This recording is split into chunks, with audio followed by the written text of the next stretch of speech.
ಗುರುಪೂರ್ಣಿಮಾ ಅಂತಲೂ ಕರಿತಾ ಇದ್ದೀವಿ. ವ್ಯಾಸ ಪೂರ್ಣಿಮಾ ಯಾಕಂತೀವಿ ಅನ್ನೋದನ್ನು ಮಹೇಶ್ ಅಣ್ಣವ್ರು ಹೇಳಿದ್ರಲ್ಲ. ವ್ಯಾಸ ಭಗವಂತ ಭೂಮಿಗೆ ಬಂದಿರತಕ್ಕಂಥ ಒಂದು ವಿಶೇಷವಾಗಿರ್ತಕ್ಕಂಥ ದಿನ. ಆ ಭಗವಂತನ ಸ್ವರೂಪಿಯಾಗಿರ್ತಕ್ಕಂಥ ಗುರುವನ್ನು ನಾವೆಲ್ಲ ಸ್ಮರಣೆ ಮಾಡಲೇಬೇಕು. ಜಗತ್ತಿಗೆ ವೇದಗಳನ್ನು ವಿಸ್ತಾರ ಮಾಡುವುದಲ್ಲದೇ 18 ಪುರಾಣಗಳನ್ನು ಬರೆದು ನಮ್ಮೆಲ್ಲರಿಗೂ ಕೂಡ ಭಕ್ತಿ ಜ್ಞಾನ ವೈರಾಗ್ಯದಲ್ಲಿ ಮುನ್ನಡೆಸ್ತಕ್ಕಂಥ ಮೊದಲನೇ ಸದ್ಗುರು ಅಂದ್ರೆ ವ್ಯಾಸ ಭಗವಂತ. ನಾವು ಎಷ್ಟೇ ಮಹಾತ್ಮರು ಗುರುಗಳು ಇವತ್ತು ಉಪದೇಶ ಮಾಡಾಕತ್ತೀವಿ ಅಂತ ಕೇಳಿದ್ರ ಅದು ವ್ಯಾಸ ಭಗವಂತನ ಮಾತೇ ಅದ ವಿನಃ ವ್ಯಾಸ ಭಗವಂತ ಮಾತಾಡಲಾರ್ದ ಮಾತು ಯಾವುದೂ ಇಲ್ಲ ಅಂತ ಹೇಳ್ತದೆ ಶಾಸ್ತ್ರ. ವ್ಯಾಸೋಚಿಷ್ಟ ಜಗತ್ ಸರ್ವಂ. ಯಾರೇ ಹೇಳ್ತೀವಿ ಅಂದ್ರೂ ವ್ಯಾಸನ ಎಂಜಲನೆ ಅಂತ. ಹಂಗಂದ್ರೇನು? ಅವ ಹೇಳಿದ್ದೇ ನಾವು ಹೇಳ್ತೀವಿ ಅಂತ. ಅದಕ್ಕೆ ಮೂಲ ಗುರು ಅಂತ ಕರಿತೀವಿ. ಅದಕ್ಕೆ ಇವತ್ತು ವಿಶೇಷವಾಗಿ ದಿನ ಕೊಟ್ಟದಕ್ಕೆ ಗುರು ಪೂರ್ಣಿಮಾ. ಶಿಷ್ಯರಾಗಿರ್ತಕ್ಕಂಥವರೆಲ್ಲರಿಗೂ ಇದೊಂದು ದೊಡ್ಡ ಹಬ್ಬ. ತಿಳಿತ್ರಿ? ನಾವ್ಯಾರು ಗುರುವಿನಿಂದ ದೀಕ್ಷೆಯನ್ನು ಪಡ್ಕೊಂಡಿವಿ, ಆ ಗುರುವನ್ನು ದೇವರಂತ ನಂಬಿವಿ, ನಾವೆಲ್ಲರೂ ಆಚರಣೆ ಮಾಡ್ತಕ್ಕಂಥ ಹಬ್ಬ ಇದು. ಪ್ರಪಂಚದೊಳಗೆ ಎಷ್ಟೋ ಹಬ್ಬ ಹರಿದಿನಗಳನ್ನು ನೀವೆಲ್ಲ ಮಾಡಿರ್ತೀರಿ, ಹೌದಿಲ್ರಿ? ನೋಡ್ತೀವಿ ನಾವು. ಎಲ್ಲರೂ ದೀಪಾವಳಿ ಮಾಡ್ತಾರೆ, ಅದು ಮಾಡ್ತಾರೆ, ಇದು ಮಾಡ್ತಾರೆ. ಎಲ್ಲರಿಗೂ ಒಂದೊಂದು ವಿಶೇಷವಾದ ದಿನನೂ ಅದಾವಿಲ್ರಿ? ತಾಯಿಗೊಂದು ದಿನ ಕೊಟ್ಟೀರಿ, ಪರಿಸರಕ್ಕೊಂದು ದಿನ ಕೊಟ್ಟೀರಿ, ಹೌದಿಲ್ರಿ? ಇಂಜಿನಿಯರ್ ದಿನ ಅಂತ, ಡಾಕ್ಟರ್ಸ್ ದಿನ ಅಂತ, ಫಾದರ್ಸ್ ಡೇ ಅಂತ ಎಲ್ಲರೂ ದಿನ ಆದವು, ಹೌದಿಲ್ರಿ? ಟೀಚರ್ಸ್ ಡೇ ಅಂತ ಮಾಡಿದರು. ಟೀಚರ್ಸ್ ಡೇ ಅದು ಯಾಕೆ ಮಾಡಿದ್ರು ಗೊತ್ತಾಗಲಿಲ್ಲ. ಇದು ಗುರುಪೂರ್ಣಿಮೆ ಗೊತ್ತಿಲ್ಲೇನೋ ಅದಕ್ಕೆ ಮಾಡ್ಯಾರ ಅಂತ ಅನಿಸ್ತದೆ ನನಗೆ, ಹೌದಿಲ್ರಿ? ಮತ್ತು ಅವರು ಗುರುಗಳೇ. ಅಕ್ಷರ ಕಲಿಸಿದಾತಂ ಗುರು ಅಂತ ಶಾಸ್ತ್ರ ಹೇಳ್ತದ. ನಮ್ಮ ಹಿಂದೂ ಪರಂಪರದಲ್ಲಿ ಮೊದಲಿಂದನೂ ಆಚರಣೆ ಮಾಡ್ಕೋತ ಬಂದಿರತಕ್ಕಂಥದ್ದು ಗುರುಪೂರ್ಣಿಮಾ. ಅದಕ್ಕೆ ನಾವು ಅದನ್ನು ಭಾಳ ಮಂದಿ ಇದನ್ನು ಮರೆತು ಅದಕ್ಕೊಂದು ದಿನ ಕೊಟ್ಟರು ಇರುವಲ್ದಾಕ. ಆದರೂ ಕೂಡ ಇವತ್ತು ಶಿಷ್ಯರಿಗಾಗಿ ಮೀಸಲಿಟ್ಟಿರ್ತಕ್ಕಂಥ ದಿನವೇ ಗುರುಪೂರ್ಣಿಮಾ. ನಾವೆಲ್ಲರೂ ಗುರುವಿನ ಉಪಕೃತಿಯನ್ನು ಸ್ಮರಣೆ ಮಾಡಲೇಬೇಕು ಅಂತ ಹೇಳ್ತದೆ ಶಾಸ್ತ್ರ. ಎಷ್ಟೇ ದೊಡ್ಡವನಾದರೂ ಕೂಡ ಶಿಷ್ಯ ಗುರುವಿನ ಮುಂದೆ ಸಣ್ಣವನೇ, ಹೌದಿಲ್ರಿ? ಮಗ ಎಷ್ಟೇ ಎತ್ತರಕ್ಕೆ ಬೆಳೆದಾನಂದ್ರೂ, ಇಡೀ ಜಗತ್ತಿಗೆ ಅವ ಇವತ್ತು ಒಬ್ಬ ರಾಜ ಆಗ್ಯಾನಂದ್ರೂ ಕೂಡ ತಾಯಿಗೇನವ ಮಗನೇ ರೀ, ಮಗನೇ ಅದನವ. ತಂದೆಗೆ ಮಗನೇ ಆಗತಾನ.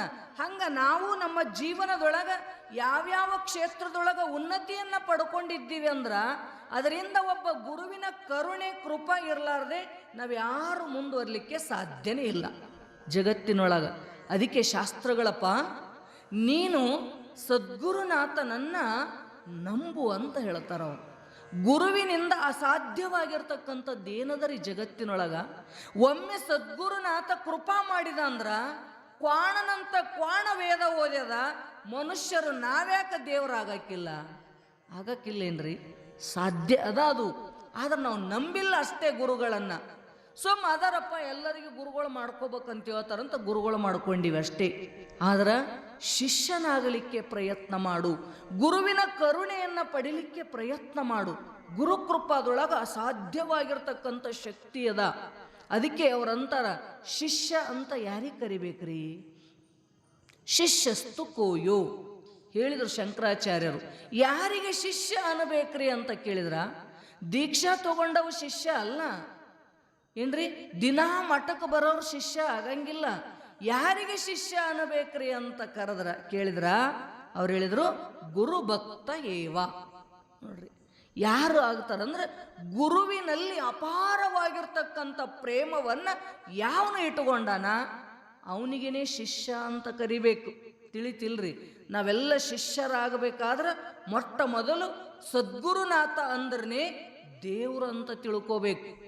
ನಮ್ಮ ಶಾಸ್ತ್ರ ಹೇಳ್ತಾವು, ನಾವು ಯಾವಾಗ ಅಧ್ಯಾತ್ಮಕ್ಕೆ ಬರೋದಕ್ಕಿಂತ ಪೂರ್ವದೊಳಗ ದೇವರನ್ನು ಆರಾಧನೆ ಮಾಡ್ತಿದ್ವಿ ನಾವು, ಹೌದಿಲ್ರಿ?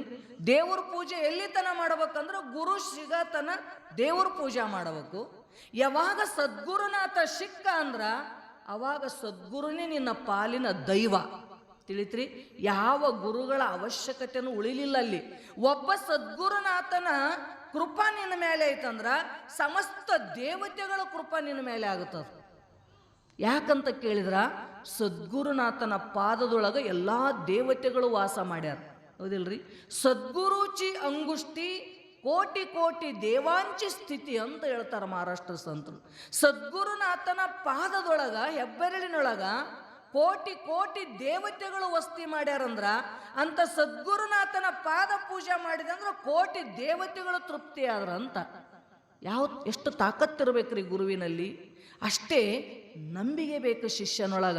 ನನ್ನ ಪರಮಾತ್ಮ ಸದ್ಗುರುನಾಥ ಸಾಮಾನ್ಯನಲ್ಲಪ್ಪ, ಬ್ರಹ್ಮ ವಿಷ್ಣು ಮಹೇಶ್ವರರಿಗೆ ಮೀರಿರ್ತಕ್ಕಂಥ ಪರಬ್ರಹ್ಮ ಸ್ವರೂಪ ಅದಾನ. ನಿನ್ನೊಳಗ ಭಾವನೆ ಬೇಕಲ್ಲ. ಮತ್ತು ಶಿಷ್ಯರಾದ್ವಿ ಅಂತ ದೀಕ್ಷಾ ತಗೊಂಡ ಬಳಿಕ ಮುಗಿತೇನು, ಮುಕ್ತಿ ಆಗ್ತದೇನು? ಹಿಂಗಿಲ್ಲ, ನಂಬಬೇಕಲ್ಲ. ಅಷ್ಟು ದೃಢತೆ ಬೇಕು ಶಿಷ್ಯನೊಳಗೂ ಕೂಡ. ಭಕ್ತಿ ಬರೋದು ಬಹಳ ಕಷ್ಟ ಗುರುವಿನಲ್ಲಿ. ದೇವ್ರೊಳಗ ಭಕ್ತಿ ಬರ್ತದ್ರಿ ನಮಗೆ. ಯಾಕ? ಅದು ಕಣ್ಣಿಗೆ ಕಾಣಂಗಿಲ್ಲಲ್ಲ, ಅದು ಕಾಡಂಗಿಲ್ಲ, ಬೇಡಂಗಿಲ್ಲ. ಹೌದಿಲ್ರಿ? ಭಕ್ತಿ ಬೆಳೀತದಲ್ಲಿ. ಆದ್ರೆ ಸದ್ಗುರುನಾಥ ನಮ್ಮ ಕಣ್ಣಿಗೆ ಕಾಣ್ತಾನ, ಬೇಡ್ತಾನ, ಹೇಳ್ತಾನ, ಕೇಳ್ತಾನ. ನಾವೇನು ಮಾಡ್ತೀವಿ? ಅವ್ರಿಗೆ ಹಂಗೆ ಗುರುಗಳು ಅನ್ಬೇಕ್ರಿ. ಎಷ್ಟು ಸಿಟ್ಟಿನವ್ರದಾರ, ಎಷ್ಟರ ಲೋಭಿ ಅದಾರ, ಅವ್ರಿಗೆ ಯಾಕೆ ಬೇಕ್ರಿ? ಬೇಡ್ತಾರ, ಆಸೆ ಅದ. ಹಿಂಗ ಮನುಷ್ಯನೊಳಗ ಭಾವನೆಗಳು ಚೇಂಜ್ ಆಗ್ತಾವ. ಭಕ್ತಿ ಬೆಳೆದು ಬಹಳ ಕಷ್ಟ. ಎಷ್ಟು ನಾವು ಸಮೀಪ ಹೋಗ್ತೀವಿ ಗುರುಗಳ ಹತ್ರ ಅಷ್ಟು ಭಕ್ತಿಹೀನರಾಗ್ತೀವಿ. ನಾವು ಶ್ರದ್ಧಾ ಕಳ್ಕೋತೀವಿ. ಎಷ್ಟು ದೂರ ಇರ್ತೀವಿ ಅಷ್ಟು ಭಕ್ತಿ ಬೆಳೀತದ ಗುರುವಿನೊಳಗೆ. ಏನಕ್ಕೇನ ಪ್ರಕಾರದಿಂದ ನೀನು ಗುರುಭಕ್ತನಾಗ್ಲಿಕ್ಕೆ ಪ್ರಯತ್ನ ಮಾಡು. ಹೆಂಗಿರ್ತಿದೋ ಗೊತ್ತಿಲ್ಲ. ಸದ್ಗುರುನಾಥ ನಿನ್ನ ಮೇಲೆ ಕರುಣ ಮಾಡಿದ ಅಂದ್ರ ಜಗತ್ತಿನೊಳಗೆ ಅಸಾಧ್ಯವಾಗಿರ್ತಕ್ಕಂಥದ್ದನ್ನು ಸಾಧಿಸ್ಲಿಕ್ಕೆ ಬರ್ತದ್ರಿ. ಎಷ್ಟೋ ಮಂದಿ ಪಡ್ಕೊಂಡರಲ್ಲ ಆ ಗುರುಭಕ್ತಿಯನ್ನ ಮಾಡಿ. ನೋಡ್ತೀವಿ ನಾವು ಇತಿಹಾಸ ಪುಟಗಳನ್ನು ತೆಗೆದು. ಮರಣ ಐತಿ ಅಂದವರು ಮರಣ ತಪ್ಸಿಲ್. ಏನು ಸಿದ್ಧಾರೂಢಪ್ಪ ತಪ್ಸಿಲ್ರಿ? ಚರಿತ್ರೆ ತುಂಬ ನೋಡ್ತೀವಿ ನಾವು. ಗುರುವಿನ ಕರುಣ ಆದವ್ರಿಗೆ ಏನೇನು ಅಸಾಧ್ಯ ಅದ. ಸಾಮಾನ್ಯ ಯಕಶ್ಚಿತ ಒಂದು ರೋಗ ನಿವಾರಣೆ ಮಾಡ್ತಾರಂದ್ರೆ ಭವರೋಗವನ್ನು ಯಾಕೆ ಕಳೆಯಂಗಿಲ್ಲ? ನಾವು ಎಷ್ಟು ವರ್ಷ ಆತು ದೀಕ್ಷಾ ತಗೊಂಡು ಗುರುಭಕ್ತರಾಗಿ ನಮಗೇನೂ ಆಗಲಿಲ್ಲ. ಯಾಕೆ ಆಗಲಿಲ್ಲ? ನಮ್ಮೊಳಗೆ ಭಕ್ತಿ ಪಕ್ಕ ಇಲ್ಲ, ಅಳಿಗಾಡಕತ್ತದದು. ಒಮ್ಮೆ ಭಾರಿ ಜೋರು ಭಕ್ತಿ ಬರ್ತದೆ, ಒಮ್ಮೆ ಹೋಗೇ ಬಿಡ್ತದೆ. ಹೆಂಗೆ ಹೋಗಿರ್ತದೋ ಗೊತ್ತೇ ಇಲ್ಲ. ಹೌದಿಲ್ರಿ? ಏಟು ಮಾಡಿದ್ರಿ ಏನದ ಬಿಡ್ರಿ, ಹಿಂಗೆ ನಿರಾಶೆ ಬರ್ತದೆ. ಹಂಗಿಲ್ಲದು. ಅದಕ್ಕೆ ಶಾಸ್ತ್ರ ಭಾಳ ಚಂದ ಹೇಳಿದ್ರು ನಿಜಗುಂಡ್ರು. ಏನಂತ? ನೆನೆವುದನು ದಿನದ ಉದಯ ಕಾಲದ ಎಚ್ಚರಿಕೆಯಳು ವಿನುತ ಗುರುಮೂರ್ತಿಯನು. ಅಲ್ಲಿ ಹೇಳಿದ್ರು ಆ ಶಬ್ದ ಅವರು. ವಿನುತ ಗುರುಮೂರ್ತಿ ಅಂದ್ರೆ ಏನು ಅರ್ಥ? ಅಲ್ಲಿ ಪ್ರತಿನಿತ್ಯ ಎದ್ದ ತಕ್ಷಣನೇ ಗುರುವನ್ನ ನೆನೆಸಬೇಕು. ಎಂಥ ಗುರು ಅಂದ್ರ ಹೊಸದಾಗಿರ್ತಕ್ಕಂಥ ಗುರುಗಳನ್ನು ನೆನೆಸು. ಅಂದ್ರೆ ದಿನ ಒಬ್ಬರು ಹೊಸ ಗುರುಗಳು ಮಾಡ್ಕೊತ ಹೋಗ್ಬೇಕೇನಂದಿರಿ? ಮತ್ತು ಹೌದಿಲ್ರಿ? ಮತ್ತು ಹೊಸ ಗುರುಗಳನ್ನ ನೆನಿಬೇಕಂದ್ರೆ ಏನರ್ಥ? ದೀಕ್ಷಾ ತಗೊಳ ಮುಂದೆ ನಿನಗೆ ಯಾವ ಭಾವ ಇತ್ತಪ್ಪ ಗುರುಗಳ ಮೇಲೆ? ಹೌದಿಲ್ರಿ? ಎಷ್ಟು ಪ್ರೀತಿ ನೋಡ್ಬೇಕ್ರಿ ಆ ಭಕ್ತಿ. ಮೊದಲು ಗುರುಗಳ ಕಡೆ ದೀಕ್ಷಾ ತಗೊಂಡಂದ್ರೆ ಅವನ ಪೂಜೆ ಏನು, ವಿಭೂತಿ ಏನು, ದಿನ ಮಠಕ್ಕೆ ಬರೋದೇನು, ಅದು ಕೊನೆತನ ಇರ್ತದೇನು? ಹೆಂಗಾಯ್ತು? ಬರಬರ ಭಕ್ತಿ ಬರೆಯಾಯಿತು ಕಾಣಿರಣ್ಣ. ಹಿಂಗಾಯ್ತು ನಂಬುದು. ಮೊದಲು ದೀಕ್ಷಾ ತಗೊಂಡಾಗ ಒಂಥರ, ಒಂದು ತಿಂಗಳ ತನಕ ಭಾರಿ ಪೂಜೆ ಮಾಡಿದ. ತಿಂಗಳಾಯ್ತಂದ್ರೆ ನೋಡೋಣ ಬಿಡು ನಡೀತದ, ನಾಳೆ ಒಂದು 108 ಜಪ ಮಾಡಿದ್ರಾಯ್ತು, ಅನ್ನೊಂದೊಂದ ಒಂಟ. ಹೆಂಗದ ರೀ ಭಕ್ತಿ? ಅದಕ್ಕೆ ನಿಜಗುಣರು ಭಕ್ತಿ ಕೊರತೆ ಆಗಬಾರ್ದು ಅಂತಾರ ಅವರು. ವಿನೂತ ಅಂದ್ರೇನು? ಹೊಸದಾಗಿ ಇರಬೇಕು ನಿನ್ನ ಭಕ್ತಿ, ಹಳಿದಾಗಬಾರ್ದು. ನಮ್ಮ ಮನಸ್ಸಿನ ಸ್ವಭಾವ ಏನದ ಗೊತ್ತೇನ್ರಿ?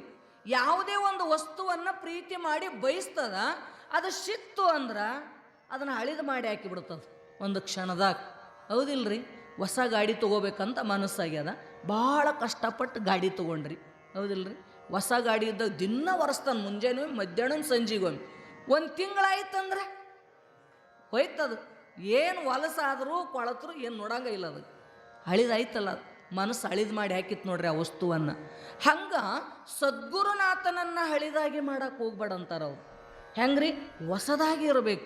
ಮೊದಲು ದೀಕ್ಷಾ ತಗೊಳ್ಳುವಾಗ ನಿನ್ನ ನಿಷ್ಠಾ, ನಿನ್ನ ಭಕ್ತಿ, ನಿನ್ನ ಶ್ರದ್ಧೆ ಎಷ್ಟರ ಮಟ್ಟಿಗಿತ್ತಲ್ಲ ಅದು ಸದಾ ಹಂಗೆ ಇರಬೇಕಂತಾರ ಅವ್ರು.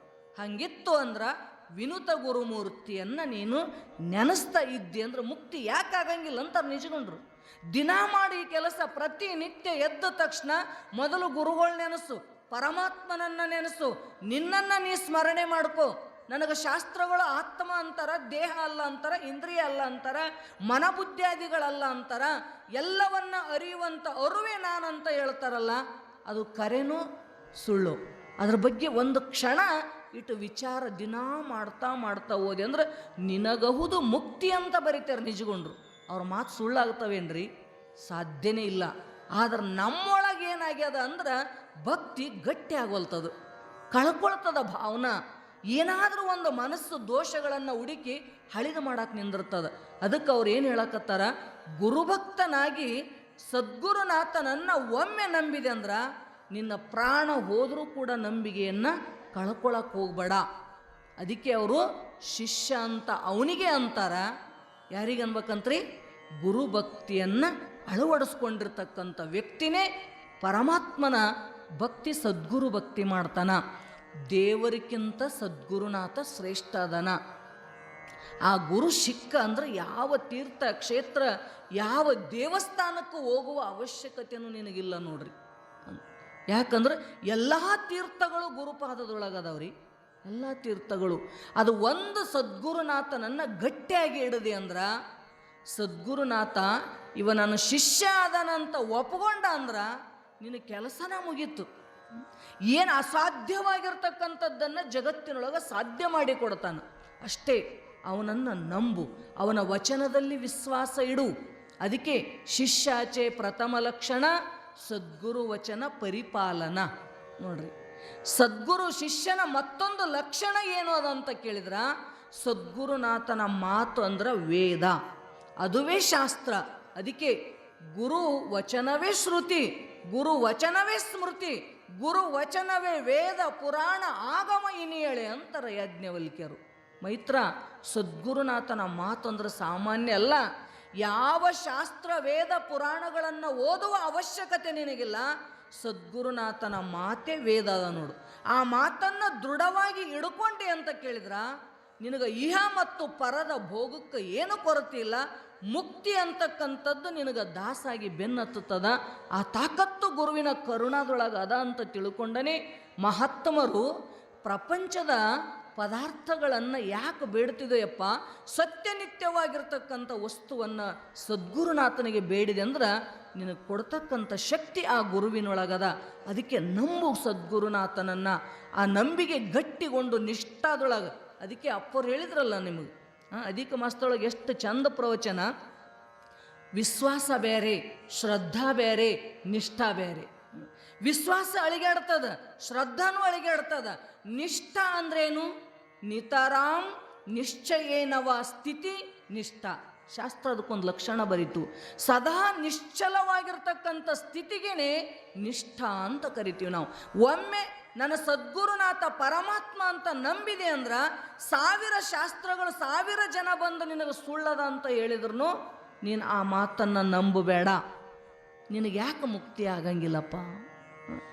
ಅದಕ್ಕೆ ಮಹಾತ್ಮರಂತರ ಏನಂತಿ ಭೋಗ ಭಾಗ್ಯಗಳು ನಿನ್ನ ಮುಂದೆ ಬೀಳ್ತಾವು. ಸಿದ್ಧಾರೂಢಪ್ಪನ ಜೀವನದೊಳಗೆ ಕ್ಷಣ ಕ್ಷಣಕ್ಕೆ ಹೆಜ್ಜೆಜ್ಜಿಗೂ ಅಂಥ ದೃಷ್ಟಾಂತಗಳನ್ನು ನಾವು ಕೇಳ್ತಾ ಬಂದೀವಿ. ಅಪಮೃತ್ಯುಗಳು ಬರವಿದ್ವು ಅಂದ್ರೆ ಅಪಮೃತ್ಯುವನ್ನು ತಪ್ಪಿಸಿದಲ್ಲ ಸದ್ಗುರುನಾಥ, ಇನ್ನೇನು ಮಾಡಬೇಕ್ರಿ? ಕಳಿತನ ಸಾವನ್ನು ದೂಡುತ್ತಾನ, ಸಾವನ್ನು ಗೆದಿಯುವ ಶಕ್ತಿಯನ್ನು ಕೊಡ್ತಾನ ಸದ್ಗುರುನಾಥ. ಯಾವುದೋ ಒಂದು ಊರಾಗ ಗುರು ಶಿಷ್ಯರಿದ್ರಂತ. ಶಿಷ್ಯ ಗುರುಗಳ ಮೇಲೆ ಬಹಳ ಪ್ರೀತಿ ಇದ್ದ, ಭಾಳ ವಿಶ್ವಾಸ ಅವನಿಗೆ. ಗುರುಗಳು ಏನು ಹೇಳ್ತಾರ ಅದನ್ನು ತಪ್ಪಲಾರ್ದಂಗೆ ವಚನ ಪರಿಪಾಲನೆ ಮಾಡ್ತಿದ್ದವ. ಒಂದು ದಿನ ಗುರುಗಳು ಹಸಿವಾಗಿತ್ತಂತವರಿಗೆ. ಈಗ ನಂಗೆ ಎಲ್ಲ ವ್ಯವಸ್ಥೆ ಇರಂಗಿಲ್ಲ, ಅವಾಗೆಲ್ಲ ಭಿಕ್ಷೆ ಬೇಡಿನೇ ಊಟ ಮಾಡ್ಬೇಕಲ್ರಿ. ಅವಾಗ ಗುರುಗಳು ಅಂದ್ರಂತ ಶಿಷ್ಯಾಗ, ನೋಡಪ್ಪ ನನಗೆ ಹಸಿವಾಗ್ಯದ, ಭಿಕ್ಷೆ ಬೇಡ್ಕೊಂಬ ಹೋಗು ಅಂದರು. ಆಯ್ತ್ರಿಯಪ್ಪ ಅಂತ ಬಂದ. ಹೊರಗೆ ಜಿಟಿ ಜಿಟಿ ಮಳೆ ಎತ್ತಿತ್ತು. ಹೋದ. ಹೋಗಿ ಏನು ಮಾಡಿದ ಅಂದ್ರೆ ಒಬ್ಬರು ಮನೆ ಬಾಗ್ಲ ಬಡ್ದನಂತ. ಮನೆ ಬಾಗ್ಲ ಬಡ್ದ. ಅದು ಯಾರ ಮನೆ ಅವನಿಗೆ ಗೊತ್ತಿಲ್ಲ.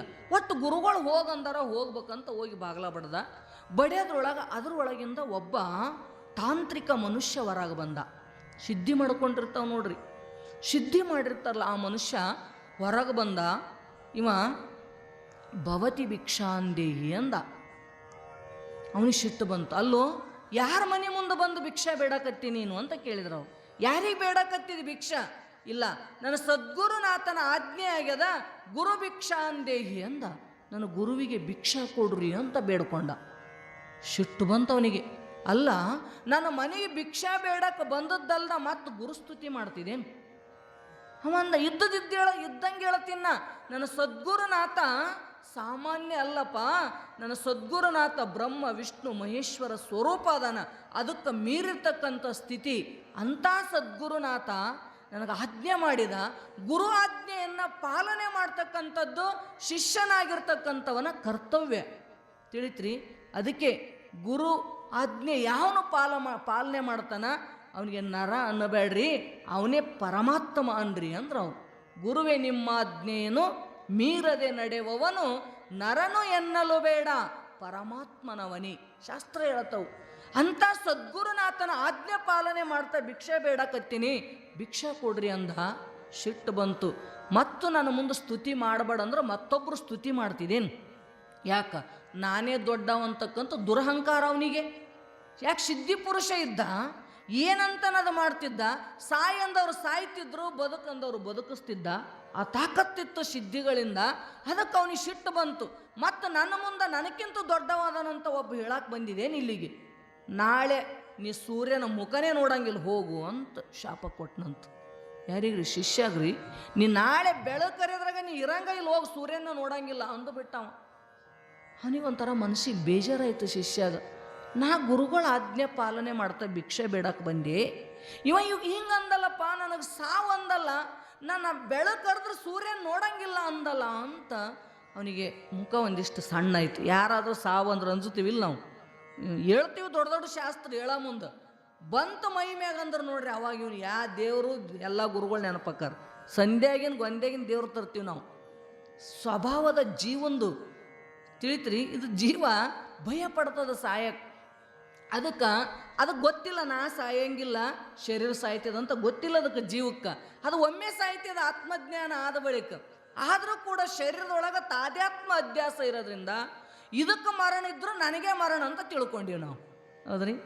ಅಂಜಿಕೆ, ಅವನು ಭಯ ಆಯಿತು ಪಾಪ ಸಾಧಕನಿಗೆ. ಅಯ್ಯೋ ನನಗೆ ಸಾವು ಅಂದ್ರಲ್ಲ ಅಂತ ಮುಖ ಸಣ್ಣದು ಮಾಡ್ಕೊಂಡು ಬಂದ. ಶಿಷ್ಯ ಆಗ ಬರ್ತಾನೆ ಈಗ ಬರ್ತಾನಂತ ಗುರುಗಳು ದಾರಿ ನೋಡ್ತಿದ್ರು. ಭಿಕ್ಷಾ ತಂದೇನಪ್ಪ ಅಂತ ಕೇಳಿದರು. ತಂದೀನ್ರಿ ಅಂದ. ಎಲ್ಲದ ಅಂದರು. ಸಾವಿನ ಭಿಕ್ಷಾ ತಂದೀನ್ರಿ ನಾನು ಅಂದ. ನಿಮಗೆ ಭಿಕ್ಷಾ ತರಲಿಲ್ಲ, ನನ್ನ ಸಾವನ್ನೇ ತಂದುಕೊಂಡು ಬಂದೆ ನಾನು ಅಂತ ಹೇಳಿದ. ಹಿಂಗ್ಯಾಕೋ ಏನಾಯಿತು ಅಂತ ಕೇಳಿದ್ರು ಗುರುಗಳು. ಯಪ್ಪ ಹಿಂಗೆ ಹೋಗಿ ಬಾಗ್ಲ ಬಡದೆ ಅವ ಹಿಂಗೆ ಅಂದನ್ರಿ, ನಾನು ನಾಳೆ ಸೂರ್ಯನ ಮುಖ ನೋಡಂಗಿಲ್ಲ ಅಂತ್ರಿ ಅಂತ ಅಂದು ಗುರುಗಳ ಜೋಡಿ ಹೆಚ್ಚಿಗೆ ಮಾತಾಡೋದಾಗಲಿಲ್ಲ ಅವನಿಗೆ. ನಾ ಸಾಯ್ತೀನಿ ತಲೆ ಕುಂತು ನೋಡ್ರಿ. ಹೋದ ಒಳಗೆ ಹೋಗಿ ಕುಂತ್ಕೊಂಡ ರೂಮ್ನ್ಯಾಗ ಚಿಂತೆ ಮಾಡ್ಕೋತ ಕುಂತ. ಗುರುಗಳು ಇನ್ನೇನು ಮಾಡ್ಬೇಕಂತ ತಿಳ್ಕೊಂಡು ಅವರು ಅಡುಗೆ ಮಾಡಿದರು. ಅಡುಗೆ ಮಾಡಿ ಶಿಷ್ಯಾಗ ಬಾರಪ್ಪ ಊಟ ಮಾಡೋಣ ಬಾ ಅಂದ್ರು. ಅಲ್ರಿ ಗುರುಗಳ, ನಾ ಸಾಯ್ತೀನಂತ ಹೇಳ್ಯಾನವ, ನಾ ಉಂಡ್ರದ ಎಷ್ಟು ಬಿಟ್ರ ಎಷ್ಟು ಸಾಯವ. ಹೌದಿಲ್ಲ? ನನಗೆ ಊಟ ಹೆಂಗೆ ರುಚಿ ಹತ್ತದ ನಿಮ್ಗೆ ಹೆಂಗೆ ಗೊತ್ತಾಗಂಗಿಲ್ರಿ? ನನಗೆ ಊಟಕ್ಕೆ ಕರಿತೀರಲ್ಲ, ನೀವ ಉಂಡ್ರಿ ನಾವು ಅಲ್ಯ ಅಂದಂತ. ಆಯ್ತು ಬಿಡಪ್ಪ, ಒಲ್ಲೆ ಅಂತೆಲ್ಲ ಬಿಡು ಅಂದ್ರೆ ಗುರುಗಳು. ಬಿಟ್ಟ ಊಟ. ಗುರುಗಳು ಒಬ್ಬರೇ ಉಂಡ್ರು, ಬೆಡ್ರೂಮಿಗೆ ಹೋದ್ರು, ಮಲ್ಕೊಂಡ್ರು. ಶಿಷ್ಯನ ಕರೆದ್ರು. ಮತ್ತು ಬರಬೇಕಲ್ಲ ಬಂದ. ಯಾಕ್ರಿ ಅಪ್ಪ ಅಂದ. ನೋಡು ನಾನು ಭಾಳ ಕಾಲು ಅರಿಯಕತ್ತವಪ್ಪ, ಒಂದಿಟ್ಟು ಕಾಲು ಒತ್ತತ್ತೇನು ಅಂದ್ರೆ ಅವ್ರು ಗುರುಗಳು. ಅಂದ ತಕ್ಷಣ ಶಿಷ್ಯ ಅಂದಂತ, ಯಪ್ಪ ಲಾಸ್ಟ್ ನನ್ನ ಜೀವನದೊಳಗೆ ಇದು ಕೊನೆಯ ಸೇವಾ ಭಾಗ್ಯ ಸಿಗುತ್ತದ, ಇದನ್ನು ಮಾಡ್ತಾ ನನ್ನ ಪ್ರಾಣ ಹೋಗ್ಲಿ ಗುರುನಾಥ ಅಂತ. ಆಯ್ತ್ರಿಯಪ್ಪ ಒತ್ತತೀನಿ ಅಂತ ಒತ್ತಕ್ಕೆ ಕುಂತ. ಕಾಲು ಒತ್ತಕ್ಕೆ ಕುಂತ. ಗುರುಗಳಂದ್ರು, ನೋಡು ನಾ ಸಾಕನ್ನತನ ಒತ್ತಬೇಕು, ಯಾರು ಕರೆದ್ರೂ ಈ ಪಾದ ಏನು ಹಿಡ್ಕೊಂಡಿದ್ದು ನೋಡು, ಈ ಪಾದ ಬಿಟ್ಟು ಹೋಗಬಾರ್ದು ಅಂದ್ರು ಗುರುಗಳು ಅವನಿಗೆ. ಒಟ್ಟ ಈ ಪಾದ ಬಿಟ್ಟು ಹೋಗಬಾರ್ದು ನೋಡಿ ನೀನು ಅಂದರು ಗುರುಗಳು. ಆಯಿತು ಅಂದ. ಆಯ್ತು ಅಂದ. ಆಯಿತು ಗುರುಗಳು ಏನು ಮಾಡಿದ್ರಿ, ಮಲ್ಕೊಂಡ್ಬಿಟ್ರು ಅವರು. ಇವಾಗ ಕಾಲು ಒತ್ಕೋತ ಕುಂತ. ಇದು ರಾತ್ರಿ ಮಧ್ಯರಾತ್ರಿ ಒಳಗೆ ತಾಂತ್ರಿಕ ಮನುಷ್ಯ ತಂತ್ರ ಮಾಡಾಕತ್ತಿದ, ಮಂತ್ರ ಮಾಡಾಕತ್ತಿದ. ಒಂದು ಲಕ್ಷ್ಮಿ ದೇವತೆಯನ್ನು ಆವಾಹನ ಮಾಡಿಕೊಂಡ. ಲಕ್ಷ್ಮಿ ಬಂದ್ಲು ದೇವಿ. ವಜ್ರ ವೈಡೂರ್ಯಗಳನ್ನು ಒಂದು ಬಾಕ್ಸ್ ಒಳಗೆ ತೊಗೊಂಡು ಬಂದ್ಲು. ಹೋಗು ಅವನಿಗೆ ಕರ್ಕೊಂಡು ಬಾ ಇದ್ರ ಆಸೆ ಹಚ್ಚಿ ಅಂದಂತ. ಯಾರಿಗ್ರಿ? ಆ ಗುರುಗಳ ಶಿಷ್ಯಾಗ್ರಿ. ಅವನಿಗೆ ಕರ್ಕೊಂಡು ಬಾ ಹೋಗು ಅಂದ್ರಂತ. ಆಯ್ತಂತ ಬಂದಳು, ಬಾಗಲ್ದಾಗ ನಿಂತು ಅವನಿಗೆ ಕರೆದ್ಲು. ನೋಡಪ್ಪ, ನಿನಗೆ ನಾ ಒಲ್ದೀನಿ, ನಿನ್ನ ಮೇಲೆ ಕೃಪಾ ಮಾಡೀನಿ, ನೋಡಿಲ್ಲಿ ಒಳ್ಳಿ ಈ ಪೆಟ್ಟಿಗೆ ತುಂಬ ಮುತ್ತು ರತ್ನ ವಜ್ರ ವೈಡೂರ್ಯಗಳದವು, ಬಾ ಇವನ್ ತಗೊಂಡು ನೀ ಆರಾಮಾಗಿ ಬದುಕುವಂತಿ ಅಂತ ಕರಿತಿದ್ಲಂತ. ಅವ ಅಂದ, ನನ್ನ ಗುರು ಆಜ್ಞೆ, ನನ್ನ ಗುರುಗಳ ಮಾತು ಮೀರಂಗಿಲ್ಲ, ನಾ ಬರಂಗಿಲ್ಲ ಅಂದವ. ಇಷ್ಟೆಲ್ಲ ಐಶ್ವರ್ಯ ಸಿಗುತ್ತದಂದ್ರೆ ಯಾಕೆ ಬಿಡ್ತಿದಿ, ಬಾ ಅಂದ್ಲಕ್ಕಿ. ನೋಡು, ನಿನಗೆ ಕೊಡ್ಬೇಕು ಅನಿಸೋದಿಲ್ಲ ನನಗೆ, ಸೀದಾ ಬಂದು ಇಲ್ಲಿ ಒಳಗಿಡು ನೀನ, ನಾ ಬರಂಗಿಲ್ಲ ಅಂತಂತವ. ನಾ ಬರಂಗಿಲ್ಲ ಅಂತ. ಈಗ ಬರ್ತಾನೆ ಆಗ ಬರ್ತಾನಂತ ಏಟೆಲ್ಲ ಪ್ರಯತ್ನ ಮಾಡಿದ್ಲು. ಕರೆ ಒಂದು ತಾಸು ಅವ ಏನು ಗುರುಗಳ ಪಾದ ಬಿಡಲಿಲ್ಲ, ಹೊರಗೆ ಹೋಗ್ಲಿಲ್ಲ. ಮಾತು ನಂಬ್ಯಾನ ಗುರು ಮಾತನ್ನ. ಆಯಿತು, ಆಕೆ ಸಾಕಾಗಿ ಹೋದ್ಲು. ಹೋಗಿ ಹೇಳಿದ್ಲು, ಕೆಲಸ ಆಗಲಿಲ್ಲ ಇದು ಅಂದ್ಲಾಕಿ. ಅವ ವಿಚಾರ ಮಾಡಿದ, ಹೆಂಗಾದ್ರೆ ಇವನು ನಾಳೆ ಸೂರ್ಯನ ಮುಖ ನೋಡಿ ಕೊಡಬಾರ್ದಲ್ಲ, ಒಂದು ಏನು ಮಾಡ್ಬೇಕಂತ ತಿಳ್ಕೊಂಡು ಕೊನೆಗೆ ಅವ್ರ ತಾಯಿಯಂಗ ಒಂದು ರೂಪ ಸೃಷ್ಟಿ ಮಾಡಿದ ಮಂತ್ರಶಕ್ತಿಯಿಂದ. ಆಕೆ ಕಳಿಸಿಕೊಟ್ಟ. ಹೋದಳು ತಾಯಿ. ಒಳಗಿವ್ನಿಗೆ ಸಾಯ್ತೀನನ್ನ ಚಿಂತೆ ಅಂದ. ಗುರುಗಳ ಪಾದ ಒತ್ಕೋತ ಕುಂತಿದ್ದ. ಬಾಗಲ್ದಾಗ ಹೋಗಿ ನಿಂತು, ಒಳಗೋಗ ತಾಕತ್ತಿಲ್ಲ. ಗುರುವಿನ ಶಕ್ತಿ ಎಲ್ಲ ಶಕ್ತಿಗಳಿಗಿಂತ ದೊಡ್ಡದದು. ಬಾಗಲ್ದಾಗೆ ನಿಂತು, ಮಗ ನಾನು ನಿನಗೆ ಭೇಟಿ ಆಗ್ಬೇಕಂತ ಬಂದೀನಪ್ಪ, ನೋಡೋ ನನ್ನ ಕಡೆ ಅಂತಿದ್ಲು. ಅವನಿಗೆ ಖುಷಿ ಆಯಿತು. ನಾ ಹೆಂಗಾದ್ರೂ ಸಾಯ್ತೀನಿ, ಗುರುಗಳ ಮುಖ ನೋಡೋದಲ್ದನೆ ಜನ್ಮ ಕೊಟ್ಟಿರ್ತಕ್ಕಂಥ ತಾಯಿಯನ್ನ ನೋಡುವ ಭಾಗ್ಯ ಸಿಕ್ತಲ್ಲ, ಆಯ್ತು, ಅದು ಒಂದು ಖುಷಿನ. ಕೊನೆಗೆ ನಿಂದರ ಒಂದಿಟ್ಟು ದರ್ಶನ ಆಯ್ತಲ್ಲಮ್ಮ, ಭಾಳ ಚಲೋ ಆಯಿತು ಅಂದ ತಕ್ಷಣ ಆಕೆ ಅಂದ್ಲು, ಬಾರಪ್ಪ, ಎಷ್ಟು ದಿನ ಆಯಿತು ಗುರುಗಳು ಬೆನ್ನತ್ತಿ ತಿರ್ಗಾಕತ್ತಿದಿ, ನಾನು ನೋಡು, ಒಂದಿಷ್ಟು ನನ್ನ ಹತ್ರ ಬಾ, ನೀನು ಅಪ್ಕೋಬೇಕಂತೀನಿ, ನನ್ನ ಮನಸ್ಸಾಗ್ಯದ, ಬಾ ಅಂತ ಕರಿತಿದ್ಲು ತಾಯಿ. ಇದು ಆಗಂಗಿಲ್ಲ ಅಂದವ. ನನಗೂ ಆಸೆ ಅದ, ತಾಯಿಯನ್ನು ಅಪ್ಕೋಬೇಕು, ನಾನು ಏನೆಲ್ಲ ಆಸೆ ಪಟ್ಟೆ ನೋಡ್ಬೇಕಂತ, ಆದ್ರೆ ನನ್ನ ಗುರು ಆಜ್ಞೆ ಆಗ್ಯದ, ನನ್ನ ಪಾದ ಬಿಟ್ಟು ಹೋಗ್ಬೇಡಂತ, ಬಾ ನೀನೇ ಒಳಗ ಅಂದವ. ಬರೋಕ್ಕಾಗ್ತದೇನು? ಬರೋಕ್ಕಾಗಲಿಲ್ಲ ದುಷ್ಟಶಕ್ತಿಗೆ. ಎಷ್ಟೊತ್ತನ ನಿಂತಳು, ಈಗ ಬರ್ತಾನ ಮಗ, ಆಗ ಬರ್ತಾನ ಪ್ರೀತಿಗಾಗಿ ಎಲ್ಲ ವಾತ್ಸಲ್ಯವನ್ನು ತೋರಿಸಿದ್ರು ಕೂಡ ಅವ ಮಾತ್ರ ಗುರುಗಳ ಮಾತು ಮೀರಕ್ಕೆ ಸಾಧ್ಯ ಇಲ್ಲ, ಬರಲೇ ಇಲ್ಲ. ಹೋತ್ ವಾಪಸ್. 2 ವಿಫಲ ಆದವಲ್ಲ ಒಂದು ಮಂತ್ರಶಕ್ತಿಯಿಂದ. ಸಿಟ್ಟು ಬಂತವನಿಗೆ. ಅವ ಯಮನ್ನೇ ಕರೆದ. ಯಮದೂತನನ್ನು ಆವಾಹನ ಮಾಡಿದ. ಹೋಗಿ ಅವನು ಕರ್ಕೊಂಡು ಬಾ ಅಂದ. ಕರ್ಕೊಂಡು ಬಾ ಅಂದ ತಕ್ಷಣ ಅವ ಬಂದ. ಅವನಿಗೆ ಗುರುಗಳ ಆಜ್ಞೆ ಇಲ್ಲದ ಒಳಗೋಗೋ ಶಕ್ತಿ ಇಲ್ಲ. ಎಲ್ಲ ದೇವತೆಗಳಿಗೆ ಅಸ್ತಿತ್ವ ಕೊಟ್ಟಿರ್ತಕ್ಕಂಥದ್ದು ಗುರುಶಕ್ತಿ, ಸದ್ಗುರು ಶಕ್ತಿ, ನಮ್ಮ ಆತ್ಮಶಕ್ತಿ. ನಾವೇನು ಸಣ್ಣವ್ರಂತ ತಿಳ್ಕೊಬೇಡ್ರಿ, ನಾವು ಎಲ್ಲರಿಗಿಂತ ದೊಡ್ಡವ್ರೇ. ಜೀವ ಭಾವದೊಳಗೆ ಸಣ್ಣವ್ರಾಗಿ ಕುಂತೀವಿ ಅಷ್ಟೇ. ಆದ್ರೆ ಆ ದೇವತೆಗಳಿಗೆ ಅಸ್ತಿತ್ವ ಸಿಕ್ಕದ್ದೇ ಪರಬ್ರಹ್ಮದಿಂದ. ಆ ಪರಬ್ರಹ್ಮ ಸ್ವರೂಪನಾಗಿರ್ತಕ್ಕಂಥ ಸದ್ಗುರುನಾಥನ ಸಮೀಪಕ್ಕೆ ಬರ ತಾಕತ್ತದ ಏನು? ಹೊರಗೆ ನಿಂತ ಯಮ ಬಂದು ನಿಂತಂತನ, ಹೊರಗೆ ಬಾರೋ, ನಿನ್ನ ಕರ್ಕೊಂಡು ಹೋಗಕ್ಕೆ ಬಂದೀನಿ ನಾನು ಅಂದಂತ. ಯಾರು ನೀನು ಅಂದ? ನಾ ಯಮ ಇದ್ದೀನಿ, ನಿಂದು ಮುಗೀತು ಆಯುಷ್ಯ, ನಾನು ನಿನ್ನ ಕರ್ಕೊಂಡು ಹೋಗಕ್ಕೆ ಬಂದೀನಿ ಬಾ ಅಂತಿದ್ದ. ನಾ ಯಾಕೆ ಬರಲಿ, ಕರ್ಕೊಂಡು ಹೋಗಕ್ಕೆ ಬಂದಿ ಅಂದ್ರೆ ಒಳಗೆ ಬಾ ನೀನ ಅಂದಂತವ. ನೀ ಕರ್ಕೊಂಡು ಹೋಗವಿದ್ದಿ ಅಂದ್ರೆ ಬಾ ಒಳಗ ಅಂದವ. ನಾ ಬರಂಗಿಲ್ಲ, ನೀನ ಬಾ, ನನ್ನ ಗುರು ಆಜ್ಞೆ ಆಗ್ಯದ, ನನ್ನ ಸದ್ಗುರುನಾಥನ ಪಾದ ಬಿಟ್ಟು ನಾನು ಅಗಲಂಗಿಲ್ಲ, ನೀ ಬೇಕಾದ್ರೆ ಬಂದು ಒಯ್ ನನ್ನ ಪ್ರಾಣ, ನಾ ಯಾಕೆ ಬೇಡ ಅನ್ಲಿ ಅಂದಂತ ಅಂದ. ಅವನು ನಿಂತ ತಕಾಶ ಹೋಗ್ಬಿಟ್ಟ. ಹೋದ ಬಳಿಕ ಕಾಲು ಒತ್ಕೋತ ಕುಂತಿದ್ದ, ಹಂಗೆ ಗುರುಗಳ ಪಾದ ಒತ್ಕೋತ ಕುಂತಿದ್ದ. ಅಷ್ಟೊತ್ತಿಗೆ ಏನಾಯಿತು ಅಂದ್ರೆ ಸೂರ್ಯ ಹೊರಗೆ ಬರ್ತಿದ್ದ. ಪಕ್ಷಿಗಳ ಕಲರವ ಕೇಳಕತ್ತಿತ್ತು. ಗುರುಗಳಿಗೆ ಎಚ್ಚರ ಆಯಿತು. ಗುರುಗಳು ಕಣ್ಣು ತೆಗೆದ್ರು, ಶಿಷ್ಯ ಪಾದ ಹಿಡ್ಕೊಂಡೆ ಒತ್ಕೋತ ಕುಂತಿದ್ದವ. ಪಾದ ಒತ್ಕೋತ ಕುಂತಿದ್ದ. ಅವಾಗ ಗುರುಗಳಂದ್ರು, ಬೆಳಕಾಯ್ತಲ್ಲೋ ಅಂದರು. ಹೌದಪ್ಪ ಬೆಳಕಾಯ್ತು, ಸೂರ್ಯ ಹೊಂಟನಲ್ಲೋ ಅಂದರು. ಹೊಂಟನಲ್ರಿ ಅಪ್ಪ. ಮತ್ತು ನೀ ಏನಂದಿದ್ಯೋ ಅಂದ್ರೆ ಅವ್ರು, ನೀ ಏನಂದಿದ್ದಿ? ಬೆಳಕರೆದ್ರೆ ಸೂರ್ಯನ ನೋಡಂಗಿಲ್ಲ ಅಂತ ಶಾಪ ಕೊಟ್ಟನಂದಿ, ಮತ್ತು ನೋಡಕತ್ತಿದ್ಯಲ್ಲೋ ಅಂದ್ರು ಗುರುಗಳು. ದಳ ದಳ ದಳ ಕಣ್ಣಾಗ ನೀರು ಇರಿಸಿದಪ್ಪ. ನಿನ್ನ ಕರುಣ ಆಯ್ತಂದ್ರ ಸಾವು ಗೆದೇದು ಏನು ದೊಡ್ಡದದ? ಭವಸಾಗರದಿಂದ ಮುಕ್ತ ಮುಕ್ತನಾಗ್ತೀನಿ. ಈ ಸಾವು ಗೆದೆದು ಏನು ದೊಡ್ಡದಪ್ಪ. ಇವತ್ತು ರಾತ್ರಿ ಏನೇನಾಯ್ತು ಗೊತ್ತೇನಂದ, ಏನಾಯ್ತು ಅಂದ, ಎಷ್ಟೋ ಮಂದಿ ಬಂದು ನನಗೆಲ್ಲ ಆಶೆ ಆಮಿಷಗಳನ್ನು, ಪ್ರೀತಿ ವಾತ್ಸಲ್ಯಗಳನ್ನು ತೋರಿಸಿದ್ರು, ಭಯಾನಕವಾಗಿರ್ತಕ್ಕಂಥ ವಾಕ್ಯಗಳಿಂದ ಅಂಜಿಸಿದ್ರು ಕರೆ. ಆದ್ರೆ ನಿಮ್ಮ ಪಾದದೊಳಗೆ ಇಂಥ ಶಕ್ತಿ ಅದ, ಯಾವನು ಒಳಗೆ ಬರಲಿಲ್ಲ, ನಾನು ಕರ್ಕೊಂಡು ಹೋಗೋ ತಾಕತ್ತೇ ಇಲ್ಲ. ಗುರುಕೃಪಾಕ ಏನು ಅಸಾಧ್ಯದ ಸದ್ಗುರುನಾಥ, ಎಲ್ಲ ನಿಂದೇ ದಯ ಅದ ನೋಡು ಅಂತ ಉದ್ದಕ್ಕೆ ಸಾಷ್ಟಾಂಗ ನಮಸ್ಕಾರ ಮಾಡಿದ ಪುಣ್ಯ. ಹೆಂಗಿರ್ಬೇಕ್ರಿ? ಒಬ್ಬ ಸದ್ಗುರುನಾಥ ನಿನ್ನನ್ನು ಉದ್ಧಾರ ಮಾಡ್ತೀನಿ ಅಂತ ಜವಾಬ್ದಾರಿ ಒತ್ತ ಅಂದ್ರೆ ಮುಗಿತು ನಿಮ್ಮ ಕೆಲಸ. ಏನ್ರಿ? ನೀವು ಅಷ್ಟೇ ಭಕ್ತಿ ಮಾಡ್ಬೇಕು. ನನ್ನ ಸದ್ಗುರುನಾಥ ಶ್ರೇಷ್ಠ, ನನ್ನ ಉದ್ಧಾರಕ್ಕಾಗಿಯೇ ಭೂಮಿಗೆ ಬಂದಾನ, ಮಾಡೇ ತೀರ್ತಾನ. ನಾನು ಆದಷ್ಟು ಆಪ್ತ ಅಂಗಸ್ಥಾನ ಸದ್ಭಾವಾದಿ ಚತುರ್ವಿಧ ಸೇವೆಗಳನ್ನು ಮಾಡ್ತಾ ಗುರುಕೃಪಾಕ ನಾವು ಪಾತ್ರರಾದ್ವಿ ಅಂತ ಕೇಳಿದ್ರೆ ಯಾವುದು ದೊಡ್ಡದಲ್ರಿ, ಯಾವುದು ದೊಡ್ಡದಲ್ಲ.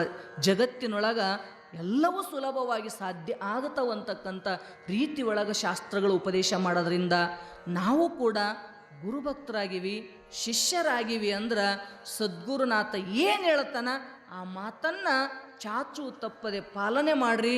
ಆದಷ್ಟು ಸೇವೆಯನ್ನು ಮಾಡ್ತಕ್ಕಂಥ ಸದ್ಗುಣವನ್ನು ಕಲ್ಕೊಳ್ರಿ. ಇದು ನನ್ನ ಮಠ, ಇದು ನನ್ನ ಸ್ಥಾನ, ಹೆಂಗೆ ನಾವು ನಮ್ಮ ಮನೆ ಅಂತ ಸ್ವಚ್ಛ ಶಿಸ್ತನ್ನು ಕಾಯ್ಕೊಂಡು ಹೋಗ್ತೀವಿ, ಹಂಗೆ ಗುರುಮಠ ಗುರುಸ್ಥಾನವನ್ನು ಕೂಡ ನಂದು ಅಂತಕ್ಕಂಥ ಭಾವದಿಂದ ಇಲ್ಲಿ ಮಣ್ಣಿಗೆ ಮಣ್ಣಾಗಿ ದುಡೀರಿ. ತಿಳಿತ್ರಿ? ದುಡಿದದ್ದು ವೇಸ್ಟ್ ಇಲ್ಲ.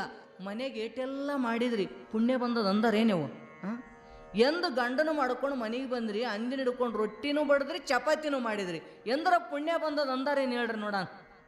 ಮಾಡ್ಕೊಂಡಿವಿ ಎದಕ್ಕೆ? ನಿನಗೆ ಎದಕ್ಕೆ ಮಾಡ್ಕೊಂಡ್ರಂತ್ರಿ? ಮಾಡಿ ಹಾಕಾಕಂತ. ಹೌದಿಲ್ಲ? ನೀವು ಏಟೆಲ್ಲ ತಂದು ಹಾಕಿದ್ರಿ, ಕೊಟ್ರಿ, ಬೇಡ್ದಟ್ಟು ರೊಕ್ಕ ಕೊಡ್ತೀರಿ, ಕರೆ ಪುಣ್ಯ ಬಂತಂತ ಅವ್ರು ಅಂದ್ರೆ ಏನು ನಿಮಗೆ ಏನಂತಾರೆ? ಮಾಡ್ಕೊಂಡು ಯಾಕ ತಂದು ಹಾಕು. ಹೌದಿಲ್ರಿ? ಸ್ವಾರ್ಥದಲ್ಲಿ ಸ್ವಾರ್ಥದ. ಆದ್ರೆ ಈಗೇನು ನೀವೆಲ್ಲರೂ ಕೂಡಿ ಮಾಡ್ಕೊಂಡು ಬಂದಿರಲ್ಲವ, ಇಲ್ಲೇನದ? ಇದು ಸದ್ಗುರುನಾಥನಿಗೆ ಮುಟ್ಟಿತಲ್ಲ, ಇದು ಸಾರ್ಥಕ ಬದುಕು ನಮ್ಮ ಜೀವನದೊಳಗೆ ತಿಳ್ಕೊಳ್ರಿ ನೀವು. ನಾವು ಏಟ್ ರೊಟ್ಟಿ ಬಡಿದ್ರು ಕೈ ಸೌದೋಗ್ಯವ ಕರೆ, ಆದರೂ ಪುಣ್ಯ ಬರಲಿ ಅಂದಿಲ್ಲ. ಇಲ್ಲೇನು ಗುರು ಸನ್ನಿಧಿ ತಂದು ಎಲ್ಲ 4 ಮಂದಿ ಸದ್ಭಕ್ತರ ಬಾಯಿಯೊಳಗೆ ನೀವು ಹಾಕಕತ್ತೀರಿ ಅಂದ್ರೆ ಅದು ಸಾಮಾನ್ಯವಾಗಿರ್ತಕ್ಕಂಥ ಪುಣ್ಯ ಅಲ್ರಿ. ಅನ್ನದಾನಂ ಮಹಾದಾನಂ. ಶಾಸ್ತ್ರ ಸುಮ್ಮನೆ ಹೇಳಿಲ್ಲ, ಅನ್ನ ಬ್ರಹ್ಮ ಅಂತ ಕರೆದದ, ಉಂಡವರಿಗೆ ತೃಪ್ತಿ ಆಗ್ತದ. ಎಲ್ಲರನ್ನ ತೃಪ್ತಿ ಮಾಡ್ತಕ್ಕಂಥ ಶಕ್ತಿ ಭಗವಂತ ನಿಮಗೆ ಕೊಟ್ಟಾನಲ್ಲ, ದೊಡ್ಡ ಶಕ್ತಿ. ಸ್ತ್ರೀ ಶಕ್ತಿ ಸಾಮಾನ್ಯ ಅಲ್ಲ. ನೀವು ಮನಸ್ಸು ಮಾಡಿದ್ರಿ ಅಂದ್ರೆ ಭೂಮಿನ ಮ್ಯಾಲಿನ ಒಯ್ಬೋದು, ಒಳ್ಳಿನೂ ಹಾಕ್ಬೋದು ನಾವು. ಹೌದಿಲ್ರಿ? ಆ ಶಕ್ತಿ ಹೆಣ್ಮಕ್ಳಿಗೆ ಇರ್ತದ. ಮನೆ ಉದ್ಧಾರ ಮಾಡೋರು ನೀವ, ಸರ್ವನಾಶ ಹೌದಿಲ್ರಿ? ಆಗ್ಯಾವಿಲ್ಲ? ನಾಶ ಆಗಿದ್ದು ನೋಡ್ತೀವಿ, ಉದ್ಧಾರ ಆಗಿದ್ದ ಇತಿಹಾಸಗಳನ್ನು ನೋಡ್ತೀವಿ.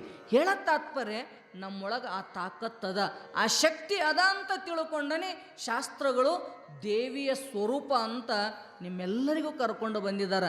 ದೇವಿ ಅಂದ್ರೆ ಸೃಷ್ಟಿ ಸ್ಥಿತಿ ಲಯಗಳನ್ನು ನಡೆಸ್ತಕ್ಕಂಥ ಒಂದು ದಿವ್ಯವಾಗಿರ್ತಕ್ಕಂಥ ಶಕ್ತಿ. ದೇವಿ ಪುರಾಣ ಕೇಳ್ತಿರಿ ಗೊತ್ತದಲ್ಲ. ಹಂಗೆ ಮಾತೃ ಸ್ವರೂಪಿಗಳಾಗಿರ್ತಕ್ಕಂಥ ಎಲ್ಲ ತಾಯಂದಿರು ಇವತ್ತೆಲ್ಲ ದಾಸೋಗಕ್ಕಾಗಿ ಸದ್ಗುರುನಾಥನಿಗೆ ನೈವೇದ್ಯ ಆಯಿತು ಅಂದ್ರೆ ನೀವು ತಂದು ಚಪಾತಿನೂ ಓದು, ರೊಟ್ಟಿನೂ ಓದು, ಏನಾಯ್ತದು?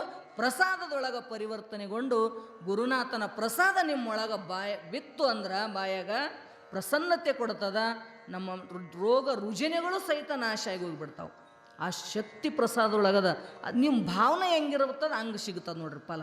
ತಿಳಿತಾ? ಇದು ಪ್ರಸಾದ ಅಂತಕ್ಕಂಥ ಭಾವದಿಂದ ಸ್ವೀಕಾರ ಮಾಡಿರಿ. ಅದು ರೊಟ್ಟಿ ಅದ, ಪಲ್ಯ ಅದ, ಅದು ಹಂಗಾಯ್ತು, ಇದು ಹಿಂಗಾಯ್ತು, ರುಚಿ ಅರಿಸಬೇಡ. ಪ್ರಸಾದದೊಳಗೆ ರುಚಿ ಹುಡುಕಬೇಡ ಅಂತ ಹೇಳ್ತದೆ ಶಾಸ್ತ್ರ. ನಾವು ಇಲ್ಲಿ ಬಂದು ಸಾರಿಗೆ ಉಪ್ಪು ಕಮ್ಮಿ ಆಗಿತ್ತು ರೀ, ಪಲ್ಯ ಸರಿಯಾಗಿದ್ದಿಲ್ರಿ, ಅನ್ನ ಹಿಂಗಾಗಿತ್ತು ಮಾಡಿದಾಗೂ ದೇವಸ್ಥಾನ ಮಂದಿರದೊಳಗೆ ಒಟ್ಟ ರುಚಿ ನೋಡುವ. ಏನಿದ್ರು ಪ್ರಸಾದ ಅದು ರುಚಿ ಆಗೇ ಬಿಟ್ಟಿರ್ತದೆ. ಹೌದಿಲ್ರಿ? ನೀವು ಅಂದ್ರೂ ಆಗಿರ್ತದ, ಅಂದಿಲ್ಲ ಅಂದ್ರೂ ಹಾಗೇ ಇರ್ತದ. ಗುರು ಪರಮಾತ್ಮನ ಮುಟ್ಟಿ ಬಂದಿರ್ತದಲ್ಲ, ಅದರೊಳಗೆ ಒಂದು ಅದ್ಭುತವಾಗಿರ್ತಕ್ಕಂಥ ಶಕ್ತಿ ಇರ್ತದ. ಪ್ರಸಾದ ಪ್ರಸನ್ನತೆಯನ್ನು ಕೊಡ್ತದ, ಸಮಸ್ತ ರೋಗ ರುಜಿನಗಳನ್ನು ಕಳಿತದ. ನಮ್ಮಲ್ಲಿ ಬೀದರ್ದೊಳಗೆ ಒಬ್ಬ ಜಡ್ಜ್, ನಮ್ಮ ಅಪ್ಪರ ಶಿಷ್ಯ, ಬೀದರ್ ಅಪ್ಪರ ಶಿಷ್ಯರವರು, ಕಾಲಿನ ತುಂಬ ಆಲಿ ಇದ್ದು ಅಂತವ್ರಿಗೆ. ಆಲಿ ಅಂತಾರೆ ನಿಮ್ಮ ಕಡೆ ಏನಂತಾರೆ? ಕಾಲಿಗೆ ಇರ್ತಾವೆ ನೋಡಿ ಆಲಿ. ಹೆಜ್ಜೆನೇ ಇಡಕ್ಕೆ ಬರ್ತಿದ್ದಿಲ್ಲ, ಸದಾ ಚಪ್ಪಲ್ ಹಾಕ್ಕೊಂಡು ಅಡ್ಡಾಡೋರವರು. ಬೆಂಗಳೂರದಿಂದ ಅಪ್ಪರ ದರ್ಶನಕ್ಕಂತ ಬೀದರ್ ಮಠಕ್ಕೆ ಬಂದ್ರಂತ. ಬಂದ ಬಳಿಕ ಅವರಿಗೆ ಅನಿಸ್ತು, ಅಯ್ಯೋ ಗುರುನಾಥನ ಮಠದೊಳಗೆ ಹೆಂಗೆ ಚಪ್ಪಲ್ ಹಾಕ್ಕೊಂಡು ಹೋಗೋದು, ಚಪ್ಪಲಿಲ್ಲ ಅಂದ್ರೆ ನಡಿಯಾಕೆ ಬರಂಗಿಲ್ಲ, ಏನ್ಯಾಕೆ ಆಗೋಲ್ದಪ್ಪ, ಗುರುನಾಥನ ತಾಕತ್ತು ಹೆಂಗದ ಹಂಗಾಗ್ತದ. ಸದ್ಗುರುನಾಥನನ್ನು ನೆನೆಸ್ಕೊಂಡು ಅವ್ರು ಏನು ಮಾಡಿದ್ರು, ಚಪ್ಪಲಿ ಗಾಡಿಯಾಗ ಬಿಟ್ಟು ನಾನು ನಡೀತೀನೋ ಇಲ್ಲೋ ಅಂತಕ್ಕಂಥ ಭರವಸೆನೇ ಇರಲಾರ್ದಂಥ ಆ ಸಾಹೇಬರು ಏನು ಮಾಡಿದ್ರಂತ, ಅಪ್ಪರು ಇರ್ತಕ್ಕಂಥ ರೂಮಿನ ತನಕ ನಡ್ಕೋತ ಹೋದ್ರಂತ. ಈಗೆಲ್ಲ ಪರಿಚಯ ಹಾಕ್ಯಾರ, ಅವಾಗೆಲ್ಲ ಹಳ್ಳು ಭಾಳ ಚುಸ್ತಿದ್ವು ಅಲ್ಲಿ ಬೀದರ್ ಮಠದಾಗ. ಆ ಹಳ್ಳಿನೊಳಗೆ ನಡ್ಕೋತ ಅಪ್ಪರ ಹತ್ರ ಹೋದ್ರಂತ. ಅಪ್ಪರ ದರ್ಶನ ಮಾಡಿಕೊಂಡ್ರು, ಎಲ್ಲ ಆಯಿತು. ಅಪ್ಪರು ಹೇಳಿದ್ರು, ಪ್ರಸಾದ ಮಾಡಿ ಹೋಗ್ರಿ ಮಠದಾಗ ಅಂದ್ರಂತ. ಆಯಿತು ಅಂತ ಪ್ರಸಾದಕ್ಕೆ ಬಂದರು. ಪ್ರಸಾದ ಏನಿರ್ತದ ಅದನ್ನು ಗುರುನಾಥಗೆ ಸಮರ್ಪಣೆ ಮಾಡಿಕೊಂಡು, ಯಪ್ಪ ನನಗೆ ಭಾಳ ತ್ರಾಸದ, ನಡಿಯಕ್ಕೂ ಬರಂಗಿಲ್ಲ, ಇಷ್ಟು ನೋವದ ಕಾಲಿಗೆ, ಹೆಂಗೆ ಮಾಡ್ತೀನಿ ನೋಡು ಗುರುನಾಥ, ನೀನು ಪ್ರಸಾದ ತಗೋತೀನಿ, ನನಗೆ ಆರಾಮ್ ಮಾಡಪ್ಪ ಅಂತ ಸಂಕಲ್ಪ ಮಾಡಿಕೊಂಡು ಪ್ರಸಾದ ತಗೊಂಡು ಹೋದ್ರ, ಅವರು ಆ ಮರುದಿನ ಆ ಕಾಲೊಳಗೆ ಹಾಲಿನೇ ಕಾಣಲಿಲ್ಲಂತ. ಸ್ವತಃ ಅವ್ರ ಇತಿಹಾಸ ಹೇಳಿದ್ರೆ ಅವ್ರ ಅಪ್ಪರಿಗೆ ಬಂದ್ಯಪ್ಪ, ಕಣ್ಣಾಗ ನೀರು ಸುರಿಸ್ತಾ, ಗುರುನಾಥ ನಿನ್ನ ಮಠದೊಳಗೆ ಬರಿಗಾಲಿಲೇ ಓಡಾಡಿದೆ, ಇವತ್ತ ಪ್ರಸಾದ ಊಟ ಮಾಡಿದೆ, ಆ ಶಕ್ತಿನೇ ಏನಾಯ್ತು ಅಂದ್ರೆ ನನ್ನ ಕಾಲು ಆರಾಮಾಯಿತು, ಇವತ್ತು ನಾನು ನಡೆದಾಡಕತ್ತೀನಿ ನೋಡು ಅಂತ ಅವರೇ ವಾಪಸ್ ಬಂದು ಹೇಳಿದ್ರಂತ. ಆ ತಾಕತ್ತು ಗುರು ಸನ್ನಿಧಿಯೊಳಗಿರ್ತ ತಿಳ್ಕೊಳ್ರಿ. ಅದಕ್ಕೆ ಇದು ಸಾಮಾನ್ಯವಾಗಿರ್ತಕ್ಕಂಥ ಭೂಮಿ ಅಲ್ಲ. ಮಹಾತ್ಮರು ನಡೆದಾಡಿರ್ತಾರ, ತಪಸ್ಸು ಮಾಡಿರ್ತಾರ. ಎಷ್ಟೋ ಇಲ್ಲಿ ನೋಡ್ರಿ, ಈ ಮಠದೊಳಗೆ ಎಷ್ಟೋ ನಾಮಸ್ಮರಣೆಗಳು ಪ್ರತಿನಿತ್ಯ ಬರೀತೀರಿ, ಅಂತೀರಿ, ಓದ್ತೀರಿ. ಅಷ್ಟೇ ಅಲ್ಲ, ಸದ್ಗುರುಗಳ ತಪಸ್ಸಿನ ಭೂಮಿ ಇದಾಗಿರೋದ್ರಿಂದ ಇಲ್ಲಿ ಏನು ದುಡಿತೀರಿ, ಏನು ಮಾಡ್ಕೋತೀರಿ, ಅದನ್ನು ಪಡ್ಕೋತೀರಿ. ತಿಳಿತ್ರಿ, ಆ ಶಕ್ತಿ ಸದ್ಗುರುನಾಥನ ಸನ್ನಿಧಿ ಒಳಗದ.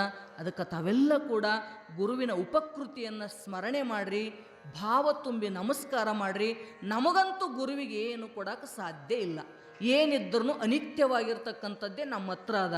ಶರೀರ ಹಿಡ್ಕೊಂಡು ಹೊರಗಿನ ಬಾಹ್ಯ ಪದಾರ್ಥಗಳೆಲ್ಲವೂ ಅನಿತ್ಯ ಅದವು.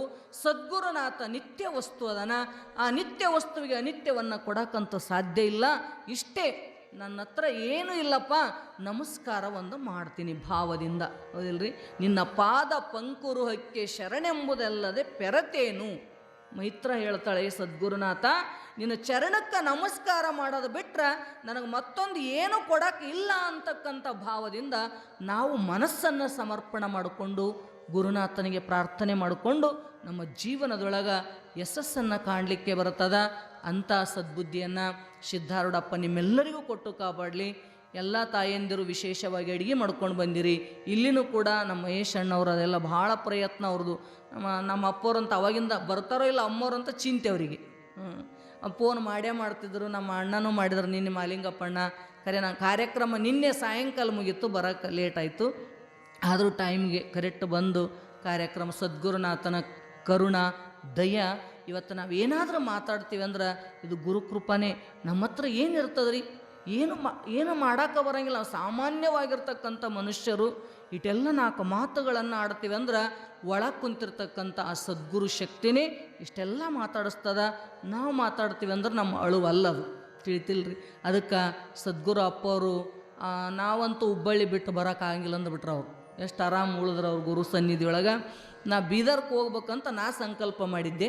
ಇವರೆಲ್ಲರೂ ಕೂಡಿ ನಾನು ಬಿಡಿಸಿದ್ರಿ, ಇಲ್ಲಿ ಯಾರು ಬೇಕ್ರಿ, ಇಲ್ಲಿ ಬೇಕೇ ಅಲ್ಲ ಅಂತ ಅಂದ್ರೆ. ಆದರೂ ಕೂಡ ಎಲ್ಲಿದ್ದರೂ ಸದ್ಗುರುನಾಥ ಅದನ ಅವ್ಯಕ್ತ ರೂಪದಿಂದ ಎಲ್ಲ ಕಡೆಗೂ ಕೂಡ ಪರಮಾತ್ಮ ಸದ್ಗುರುನಾಥ ಇದ್ದೇ ಇರ್ತಾನೆ. ಅದಕ್ಕೆ ಹೇಳಿದ್ರು ಸೋಮೇಶ್ವರ ಅಪ್ಪರು, ಹಿಂಗೆ ನಾ ಬೀದರ್ಗೆ ಹೋಗ್ಬೇಕಂದಿನಿ, ಇಲ್ಲೆಲ್ಲ ಭಕ್ತರು ಅಪ್ಪರು ಕೂಡಿ ಹಿಂಗೆ ಅನ್ನಕತ್ತಾರ್ರಿ ಅಂತಂದ್ರೆ, ಎಲ್ಲಿದ್ದರೂ ಗುರು ಸೇವೆ ಮಾಡೋದೇ ಅದ. ಅಲ್ಲಿ ಸಾಕಷ್ಟು ಮಂದಿ ಮಹಾತ್ಮರು ಇರ್ತಾರೆ. ಎಲ್ಲಿ ಅವಶ್ಯಕತೆ ಅದ ಅಲ್ಲಿದ್ದು ಮಾಡೋದೇ ಗುರು ಸೇವೆ ಅದ, ನೀವು ಅಲ್ಲೇ ಹೋಗ್ರಿ ಅಂತ ಅವರು ಹೇಳಿದರು.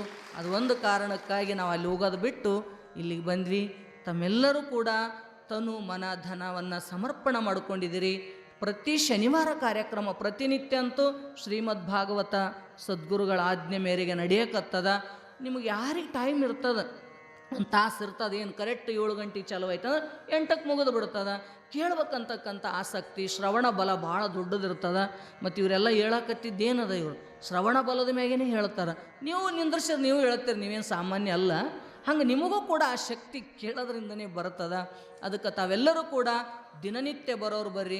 ನಮಗೆ ಅಷ್ಟೆಲ್ಲ ದಿನ ಬರೋಕೆ ಆಗಂಗಿಲ್ಲ, ಭಾಳ ದೂರ ಇದ್ರಿ ಅಂದ್ರೆ ಶನಿವಾರಕ್ಕೊಮ್ಮೆ ಅಪ್ಪವ್ರ ಚರಿತ್ರೆಯನ್ನು ಇಟ್ಕೊಂಡಿದ್ದಾರೆ. ಪಾರಾಯಣ, ಅದರ ಜೊತೆಗೆ ವಿಸ್ತಾರವಾಗಿ ಚರಿತ್ರೆಯನ್ನು ಹೇಳ್ತಾ ಇರ್ತಾರೆ. ಅದರೊಳಗೆ ಪಾಲ್ಗೊಳ್ರಿ. ಬಂತಲ್ಲ ಶ್ರಾವಣ ಮಾಸ.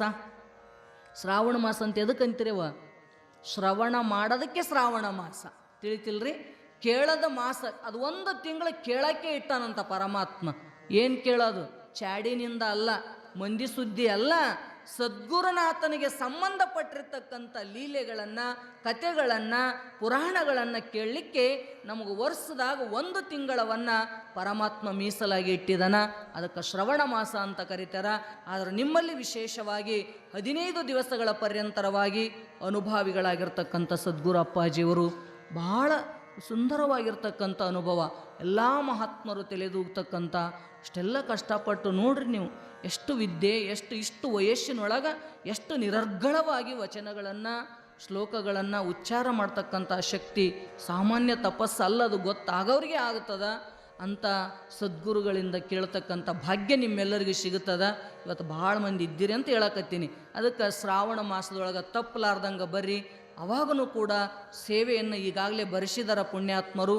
ತನು ಮನ ಧನವನ್ನು ಸಮರ್ಪಣೆ ಮಾಡಿಕೊಂಡು ಮನುಷ್ಯ ಜನ್ಮವನ್ನು ಸಾರ್ಥಕ ಮಾಡಿಕೊಳ್ತಕ್ಕಂಥ ಇದೇನು ಅವಕಾಶವನ್ನು ಗುರುಗಳು ಒದಗಿಸಿಕೊಟ್ಟಿದ್ದಾರೆ, ಅದರ ಲಾಭವನ್ನು ನಾವು ನೀವೆಲ್ಲರೂ ತಗೊಂಡು ನಮ್ಮ ಜನ್ಮವನ್ನು ಸಾರ್ಥಕ ಮಾಡಿಕೊಳ್ಳೋಣ ಅಂತ ಸದ್ಬುದ್ಧಿಯನ್ನು ಸಿದ್ಧಾರೂಢಪ್ಪ ನಮ್ಮೆಲ್ಲರಿಗೂ ಕೊಟ್ಟು ಕಾಪಾಡಲಿ ಅಂತ ಪ್ರಾರ್ಥಿಸ್ತಾ ನನ್ನೆರಡು ತೊದಲು ನುಡಿಗಳನ್ನು ಸದ್ಗುರುನಾಥ ನಡೆದ ಅವರುಗಳಲ್ಲಿ ಅರ್ಪಿಸ್ತಾ ಇದ್ದೀನಿ. ಅರಿವು ತತ್ಸತ್.